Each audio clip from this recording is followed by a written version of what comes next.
Hi friends, welcome to RR Farms. నేను మీ Rajesh Kumar. Friends, మీరు ఈ వీడియోలో చూస్తున్న చిక్స్ మీకు అందరికీ తెలుసు కదా. మనం లాస్ట్ టైం 5000 బ్యాచ్ ఏదైతే మనం బ్రూడింగ్లో పెట్టామో దాంట్లో ఇక ఇంకొక 800 చిక్స్ మాత్రమే మిగిలి ఉన్నాయి ఫ్రెండ్స్. ఇవాళ ఒక 300 చిక్స్ అయితే మనకి లోకల్ ఫార్మర్ అయితే తీసుకెళ్తున్నాడు. సో సైజులు ఒకసారి మీరు చూసుకోండి. ఇవాళకి మనకి వచ్చేసి 38 డేస్ ఫ్రెండ్స్. చాలా బాగున్నాయి చిక్స్ అయితే, చాలా పెద్దగా కూడా ఉన్నాయి ఫ్రెండ్స్. అన్ని మేల్స్ ఇవన్నీ కూడా మీకు కూడా తెలంగాణ, ఆంధ్రప్రదేశ్లో ఎక్కడికైనా కూడా మనం డెలివరీ చేస్తాం ఫ్రెండ్స్. మీకు ఎవరికి కావాలనుకున్నా కూడా డిస్క్రిప్షన్లో నా నెంబర్ ఉంటుంది. వాట్సాప్ చేసి మళ్ళీ చెప్తున్నా ఫ్రెండ్స్, కొంతమంది కాల్ లిఫ్ట్ చేయట్లేదని చెప్పి కామెంట్స్ పెడుతున్నారు. సో మనం కాల్స్ లిఫ్ట్ చేయలేము ఫ్రెండ్స్. అంతమంది కాల్ లిఫ్ట్ చేయాలంటే చాలా కష్టం. దయచేసి అర్థం చేసుకోండి.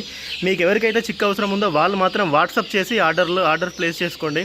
ఎక్కడికైనా మనం పంపిస్తామన్నమాట. రేపు ఇంకా కాకినాడకు ఉంది ఫ్రెండ్స్ ఆర్డర్ అయితే. మీరైతే ఒకసారి చిక్ అయితే గమనించుకోవచ్చు. చిక్ అయితే చాలా బాగుంది, చాలా పెద్దగా, చాలా మంచి సైజుల్లో మనకైతే ఉంది. సో మీరు ఒకసారి గమనించుకోవచ్చు. ఎవరికి కావాలనుకున్న మినిమం 100 చిక్స్ పైన అయితే మనం అయితే డెలివరీ ఇవ్వగలుగుతాం ఫ్రెండ్స్. తెలంగాణ, ఆంధ్రప్రదేశ్లో ఎక్కడికైనా బై రోడ్ కానీ బై ట్రైన్ కానీ డెలివరీ అయితే మనం ఇవ్వగలుగుతాము. సో వాట్సాప్ చేసి ఆర్డర్ అయితే మీరు ప్లేస్ చేసుకోండి friends. Thank you for watching RR forms.